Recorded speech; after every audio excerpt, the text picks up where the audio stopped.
Hai, Shalom dan selamat pagi pada jemaat-jemaat Tuhan yang dikasihi Tuhan Yesus. Kita sangat-sangat bersyukur pagi ini karena kita dapat berkumpul bersama ya untuk melihat kebenaran firman Tuhan, ya, untuk melihat kebaikan Tuhan yang bekerja dalam hidup kita. Dan saya percaya saudara sudah melakukan banyak hal dalam minggu ini. Saudara sudah banyak melakukan perkara-perkara yang hebat dalam minggu ini, dan saya percaya bahwa kasih Tuhan dalam hidup saudara begitu luar biasa. Amin. Hidup saudara sudah diberkati, hidup saudara sudah dipimpin dan disertai oleh Tuhan dalam minggu ini. Ya, saudara, pada hari ini kita melihat bahwa ada banyak berita yang kita dengar, ada banyak kebimbangan yang sedang kita dengar, ya, ada banyak hal yang sedang kita lihat bahwa begitu banyak case yang sedang terjadi pada hari ini, ya, banyak case, terutama adalah case bunuh diri yang kita lihat, ya. Ini merupakan menjadi satu kesedihan buat saya secara pribadi bila kita lihat, bila kita dengar, ya, ada orang di luar sana, terutama rakyat Malaysia ya sendiri, dan kita melihat bahwa ini menjadi satu kebimbangan untuk semua orang, ya, menjadi satu ketakutan bagi semua orang, sehingga orang lain pun mungkin mendapat impact yang sangat-sangat teruk, ya, mungkin impact yang sangat mendalam dalam kehidupan mereka. Nah, kalau kita lihat pada hari ini bahwa statistik yang ada pada Malaysia, ya, nah, Kuala Lumpur mencatat, ya, ini berita, ya, di Kuala Lumpur mencatat ini merupakan satu catatan yang saya ambil daripada artikel di internet, bahwa sebanyak 468 case bunuh diri dicatatkan, ya, dicatat oleh polis di Raja Malaysia PDRM, ya, dalam tempoh Januari hingga Mei pada tahun ini, ya, tahun ini saudara, tahun ini, ya. Nah, siasatan PDRM mendapati bahwa masalah keluarga, tekanan perasaan dan keuangan menjadi antara punca utama mangsa membunuh diri. Nah, ini kita dapat lihat, dan saya dapat melihat bahwa ada banyak video-video yang tular di media sosial hari ini, terutama Facebook lah, ya, menjadi tempat yang lebih besar, ya, saya katakan boleh itu menjadi satu skop yang lebih besar bahwa orang ramai boleh melihat, ya, di mana-mana. Nah, apa yang kita dapat lihat di sini bahwa case bunuh diri itu meningkat pada tahun ini di negara kita, utamanya di Malaysia, ya. Kita tidak tahu apakah ini mungkin karena masalah ekonomi dan sebagainya, mungkin masalah pekerjaan, mungkin masalah apa dan sebagainya. Ini kita akan perbincangkan, ya. Hari ini kita akan melihat bersama-sama apa penyelesaiannya di dalam firman Tuhan, apa penyelesaiannya di dalam Alkitab, apa kehendak Allah dalam hidup kita, mengapa kita harus ada di dunia, dan kita ada di dunia ini dan kita wujud dalam dunia ini. Kenapa tujuan Allah untuk kita ada, saudara, ya? Kenapa kita harus ada di dunia, dan kenapa kita dilahirkan dan kita ada?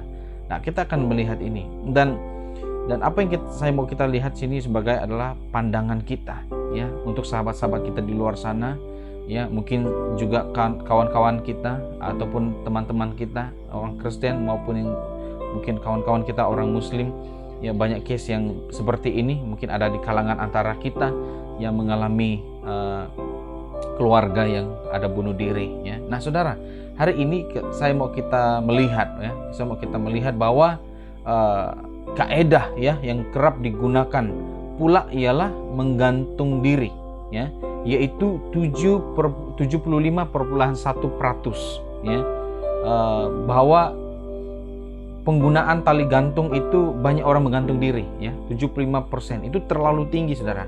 Dan peratusan terjun dari bangunan itu 13,6%, ya, 13,6% yang case bunuh diri, yaitu lompat bangunan. Dan ada juga yang mengambil ini merupakan statistik yang diambil oleh pihak polis PDRM, ya, bahwa mengambil racun sebanyak 5,7%. Dan ini menjadi satu kebimbangan, ya. Kita takut ini akan menjadi satu yang jalan penyelesaian bagi seseorang individu ataupun seorang pribadi, ya. Kita dapat lihat bahwa ini menjadi satu yang akhir keputusan mereka untuk mengakhiri hidup mereka dengan membunuh diri. Nah, apa pandangan Alkitab dan apa pandangan Tuhan dalam hidup kita? Kita sebagai orang-orang percaya, Mari kita berdoa untuk teman-teman kita yang ada di luar sana, baik mereka itu Muslim, baik mereka itu bukan percaya kepada Yesus, tapi kita mendoakan mereka agar mereka diberkati oleh Tuhan kita. Amin.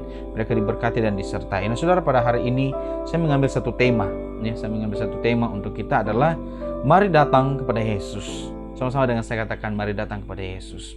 Nah, di dalam Matius 11 ayat 28 dan 30, dan saya percaya bahwa ini adalah merupakan ayat yang sangat-sangat famous dalam Alkitab.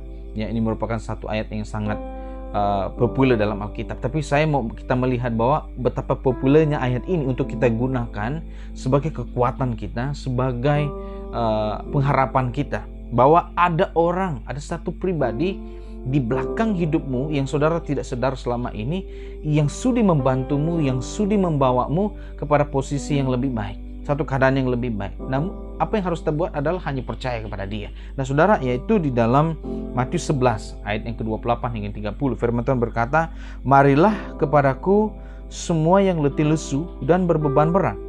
Aku akan memberi kelegaan kepadamu. Pikulah kuk yang kupasang dan belajarlah padaku, karena aku lemah lembut dan rendah hati, dan jiwamu akan mendapat ketenangan, sebab kuk yang kupasang itu enak dan beban ku pun ringan."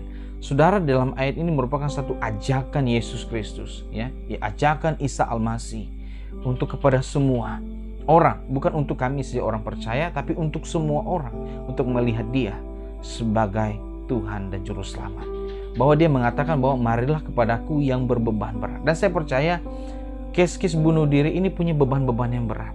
Orang yang sudah mengambil keputusan untuk bunuh diri, untuk gantung diri, minum racun, untuk terjun dari bangunan, itu merupakan satu beban bagi mereka. Ada beban yang kita tidak dapat lihat, ada beban yang pihak polis tidak dapat lihat, ada beban pengaruh yang orang lain, kerajaan tidak dapat lihat. Dan posisi ini sangat-sangat berbahaya untuk generasi-generasi yang akan datang, untuk generasi-generasi masa depan. Dan saya percaya bahwa ini akan menjadi satu hal yang tidak baik, yang tidak sehat untuk dilakukan, untuk ambil satu keputusan bahwa pengakhiran saya sudah berbeban berat, saya sudah susah, saya sudah tidak ada pekerjaan, saya sudah tidak mampu untuk melakukan dan bayar apa-apa, dan akhirnya adalah saya mau bunuh diri. Dan ini adalah merupakan satu perlanggaran, percanggahan cerita di dalam Alkitab. Dan apa yang Tuhan mau adalah Yesus berkata, "Marilah kepadaku yang berbeban berat." Dan saudara dan saya punya beban. Saudara dan saya punya masalah. Saudara dan saya punya masalah keuangan, masalah keluarga, masalah pekerjaan dan sebagainya. Dan apakah saudara, apakah dengan membunuh diri adalah jalan penyelesaian hidup kita atau masalah kita? Nah, sekali lagi saya katakan, apakah dengan membunuh diri adalah jalan penyelesaian hidup kita dan masalah kita? Dan saya katakan tidak. Dan ini adalah bercanggah dengan Alkitab. Alkitab tidak pernah menyeru untuk orang-orang ramai, sahabat-sahabat saya yang saya sayangi di luar sana, ya, jemaat-jemaat Tuhan, orang-orang yang di luar sana, khususnya rakyat Malaysia ataupun siapa saja yang melihat, menonton video ini, ya, YouTube ini, channel ini, supaya kamu bahwa tidak ada jalan penyelesaian yang begitu senang untuk kita ambil, yaitu dengan membunuh diri. Itu bukanlah keputusan yang terbaik. Dan Yesus dan Isa Al-Masih adalah satu sumber yang datang dan berkata, "Marilah kepadaku yang beban berat." Mungkin dari segi fisikal mungkin kita tidak dapat, kamu tidak mengerti apa yang saya rasakan, kamu tidak memahami apa yang saya alami, kamu tidak mengerti apa yang saya sedang jalani, kamu tidak mengerti apa yang saya harus bayar, apa yang saya harus lalui.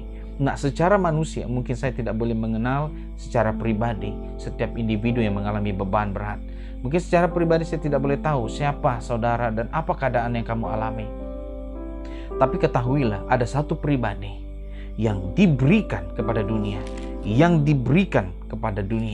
yaitu Yesus Kristus.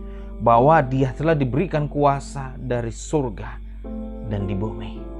Dia sudah diberikan segala kuasa, baik di surga, baik di bumi.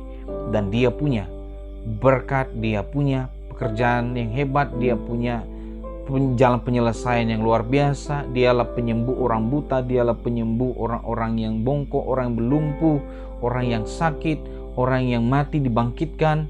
Dialah sumber segala-segalanya. Dan Alkitab ini mencatatkan, Alkitab kita mencatatkan bahwa Yesuslah sumber segala sesuatu yang ada. Dan oleh itu Yesus mencatat dalam Alkitab ini, katakan, marilah kepadaku yang berbeban berat, marilah kepadaku yang berletih lesu. Dan oleh itu saudara, apakah dengan membunuh diri adalah jalan penyelesaian? Tidak.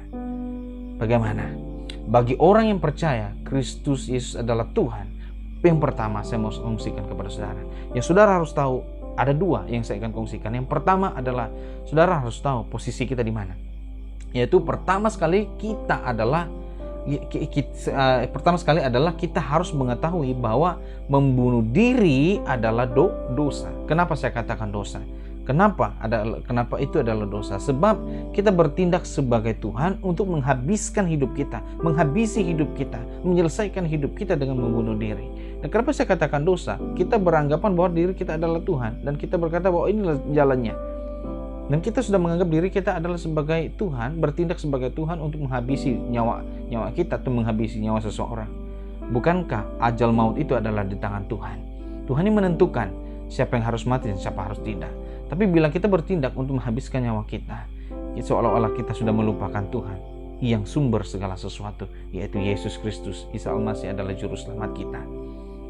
Nah, saudara, apa yang dikatakan di sini adalah, saya mau katakan di sini adalah, pertama sekali kita adalah harus mengetahui bahwa membunuh diri adalah dosa. Kenapa? So, kita beranggapan gitu, seolah-olah kita menganggap diri kita sebagai Tuhan dan menghabisi nyawa kita dengan begitu senang. Saudara harus jemaat-jemaat Tuhan yang dikasihi, bahwa di dalam Alkitab ada beberapa orang, ada 2 orang yang saya catat di dalam Alkitab ini. Ada 2 orang yang saya catat dalam firman Tuhan kita pada hari ini, pagi ini adalah 2. Yang pertama Elia. Elia pernah berputus asa. Elia sudah pernah mengatakan kepada Tuhan, Tuhan cabut saja nyawa saya, karena dia sudah tidak sanggup untuk menghadapi musuhnya. Ya, untuk menghadapi musuhnya itu putri Yezebel. Dia tidak sanggup untuk menghadapi seorang putri, padahal sebelum itu dia sudah menghabisi ratusan nabi palsu dengan begitu mudah. Tapi dengan hanya seorang wanita ini, seorang putri ini, dia takut, dan akhirnya dia hampir putus asa, dan dia berkata kepada Tuhan, Tuhan, cabutlah nyawaku. Dia tidak mau makan dan sebagainya. Dia putus asa. Keputusasaan itu ada kepada Elia. Ya. Nah, yang kedua yaitu Musa. Nah, ketika Musa naik ke Gunung Sinai untuk mendapatkan peraturan 10 hukum itu, 2 loh batu yang ditulis oleh Allah kepada Musa. Nah, selama Musa berada di gunung itu, apa yang terjadi? Orang-orang yang jemaat yang ada di Israel pada waktu itu, yang di bangsa Israel itu sendiri, sudah mereka seolah-olah hilang pengharapan, tidak ada tempat bergantung, tidak ada tempat untuk mengadu dan sebagainya. Apa yang mereka lakukan? Imam mereka sendiri, yaitu Harun sendiri berkata, ambillah emas-emas kamu, ambillah semua peralatan-peralatan yang sudah kita bawa daripada Mesir, kita lebur dan kita akan bina sebuah patung, yaitu sapi emas. Dan apa yang berlaku dalam tempo masa itu? Mereka berpesta, mereka tidak tahu apa yang mereka harus lakukan. Mereka seolah-olah tidak ada harapan, tidak ada Tuhan, dan tidak ada siapapun untuk mereka berharap. Tapi apa yang terjadi ketika Musa selesai bertemu dengan Allah pada waktu itu, mendapatkan 10 hukum, 2 loh batu itu, dan ketika dia turun, dia begitu terkejutnya melihat bangsa Israel yang mudah berbalik kepada hal-hal dunia, berbalik kepada hal-hal yang tidak diingini, yang tidak dipersetujui oleh Tuhan. Dengan berputus asanya jemaat Israel ini, sehingga mereka sanggup membuat patung sapi emas itu untuk mereka sembah, untuk mereka buat penyembahan, saudara. Apa yang berlaku kepada Musa? Dan Musa berkata begini, kamu sudah berbuat dosa, kamu sudah melakukan dosa. Lalu apa yang dibuat oleh Musa? Dia naik kembali ke gunung itu, dan berkata dengan Tuhan. Sekali lagi dia berkata dengan Tuhan begini, Tuhan, hapuskanlah namaku di dalam kitab yang engkau tulis di dalam kitab kehidupan. Dan Musa sendiri berputus asa. Musa sendiri sudah hampa dengan sifat jemaat orang Israel pada waktu itu yang tidak berharap kepada Tuhan. Dan dia sendiri berkata, ampunilah mereka, tapi hapuskanlah nyawaku daripada kitab kehidupan. Dia sendiri tidak sanggup melihat bangsa Israel ini jatuh dalam dosa, dan dia sendiri berkata, habisilah nyawaku, cabutlah nyawaku. dan hapuskanlah namaku dalam kitab kehidupan, yaitu di dalam surga. Dan sampai sedemikian putus asanya Musa. Tapi Tuhan berkata kepada Musa, bagaimana? Musa, aku tidak akan menghapuskan namamu, tapi orang yang memberontak kepada Tuhanlah, itulah yang mereka akan menerima bala, mereka akan menerima akibat atas pelanggaran mereka kepada firman Tuhan. Dan oleh itu saudara, putus asa tidak berarti kita harus menghabisi nyawa kita. Putus asa bukan berarti kita harus mencabut nyawa kita dengan mudah. Putus asa bukan berarti untuk kita mengakhiri kehidupan kita dengan membunuh diri, minum racun, terjun dari bangunan. Bukan itu caranya. Yaitu kita harus berbalik kepada Allah, berbalik kepada Tuhan, berdoa dan meminta. Saudara, saya katakan di sini adalah tekanan itu pasti ada. Baik, saudara, tekanan itu pasti ada, baik dari luar maupun dari dalam diri kita sendiri. Tapi saya mau katakan kepada kita di sini jemaat Tuhan adalah bagaimana? Siapa yang perlu mengawalnya? Siapa yang perlu mengawalnya? Orang lain tidak boleh mengawal hidup saudara. Saya juga tidak boleh mengawal hidup saudara dengan saya harus menjaga saudara 24 jam. Tapi yang perlu mengawal diri saudara adalah dari saudara sendiri. Nah, kadang-kadang tekanan itu datangnya dari keuangan. Mungkin saudara berpikir bagaimana saya mau bayar sewa, bagaimana saya mau bayar hutang, ya. Dan kedua, mungkin kita berpikir bagaimana keluarga saya mau makan, anak-anak saya mau makan apa, istri saya mau makan apa, ya. Mungkin hari ini ada banyak juga ibu-ibu yang mengandung pada PKP ini, ya, banyak ibu-ibu mengandung. Dan ada juga yang berkata mungkin bagaimana anak saya lahir nanti, apa yang saya mau beri, saya tidak ada pekerjaan. Dan ketiga, mungkin kita berpikir tekanan itu daripada pekerjaan kita. Nah, resolusi ini saudara, resolusi ini ataupun penyelesaian ini tidak boleh ditanggapi dengan kita sendiri. Boleh mengerti sampai sini? Penyelesaian ini tidak boleh ditanggapi dengan kita sendiri, tetapi harusnya kita bawa bersama kepada Tuhan. Jadi bagaimana harus mau mengatasi ini? Bagaimana mau mengatasi ini? Nah, ada dua perkara yang saya mau katakan sekali lagi. Ya, ada dua perkara yang ingin saya kongsikan kepada jemaat Tuhan dan orang-orang yang di luar sana. Adalah yang pertama adalah saya mau bagi tahu, ya, satu pengumuman yang sangat penting yang saudara harus tahu adalah di mana untuk semua orang dalam diri kita ada satu roh yang lebih besar dari roh yang ada dari luar. Roh apa itu? Ya. Tapi saya mau bagi tahu kita apa jenis roh yang ada di luar itu, saudara.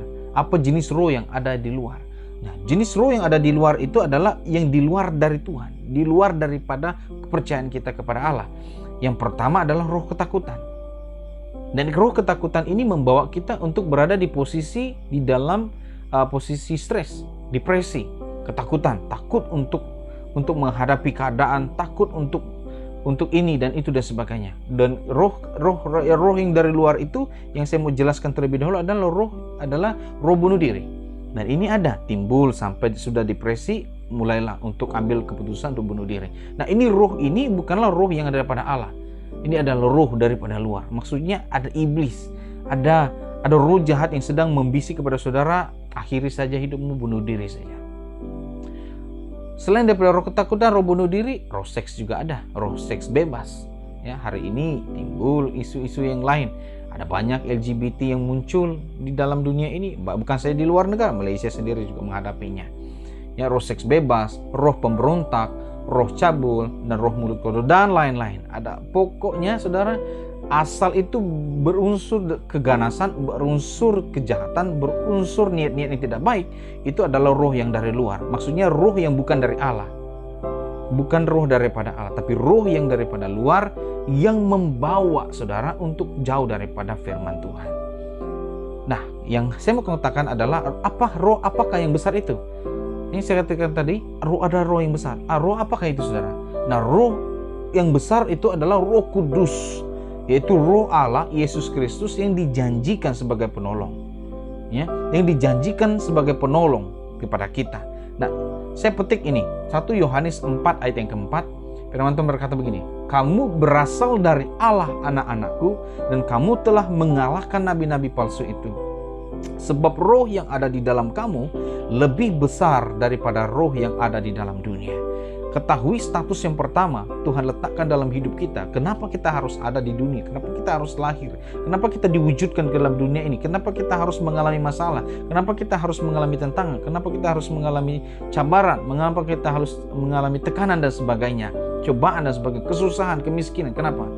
Tapi ketahuilah, posisi yang pertama Tuhan letakkan dalam hidupmu.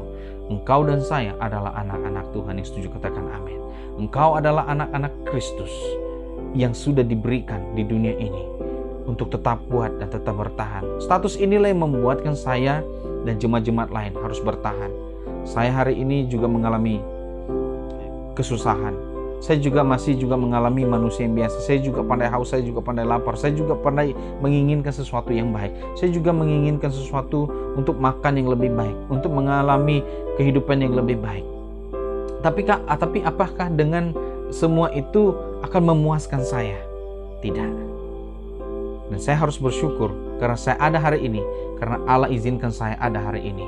Dan apakah saya perlu menghabiskan nyawa saya untuk mengakhiri hidup saya karena saya susah, karena saya miskin, karena saya tidak mampu makan apa yang saya mau, karena saya mau makan seperti apa yang saya inginkan, menginginkan sesuatu yang lebih baik daripada lebih baik yang sama dengan orang lain? Tidak.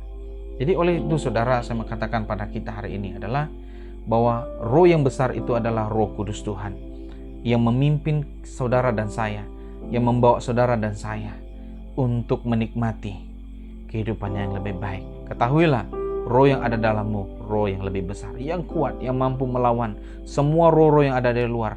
Roh ketakutan, roh bunuh diri, dan roh-roh yang saya sebutkan tadi. Yang kedua adalah posisikan dirimu. Yang pertama, roh yang besar itu sudah dikaruniakan kepadamu.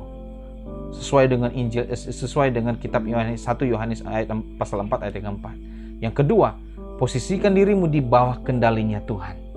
Posisikan dirimu di bawah kendalinya Tuhan, di bawah pemanduan Yesus Kristus, di bawah pemanduan Isa Al-Masih. Yeremia 17 ayat yang ke-5 hingga yang ke-8. Ya, Yeremia 17 ayat yang ke-5 hingga yang ke-8. Firman Tuhan berkata seperti ini. Ya. Nah, terkutuklah orang yang mengandalkan Tuhan. Ya, terkutuklah orang yang mengandalkan manusia, yang mengandalkan kekuatannya sendiri, dan yang hatinya menjauh daripada Tuhan.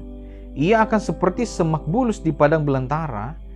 Ia tidak akan mengalami datangnya keadaan baik. Ia akan tinggal di tanah anggus, di padang gurun, di negeri padang asin yang tidak berpenduduk. Apa maksud firman Tuhan ini? Adalah orang yang mengandalkan dirinya sendiri.